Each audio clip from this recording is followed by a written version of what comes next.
বন্ধুরা, কারা কারা হাঁসের ডিম দিয়ে ফুলকপি দিয়ে ঝোল খাও বলো।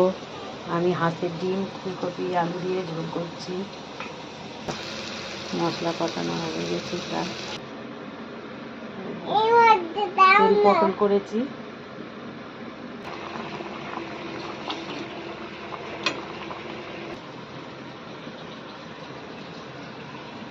ডিমের ঝোল আমাদের ফুলকপি দিয়ে হাঁসের ডিম। বন্ধুরা, কারা কারা হাঁসের ডিম দিয়ে ফুলকপি দিয়ে ঝোল খাও বলো। আমি হাঁসের ডিম ফুলকপি আলু দিয়ে ঝোল করছি। মশলা কষানো হয়ে গেছে, প্রায় তেল পটল করেছি।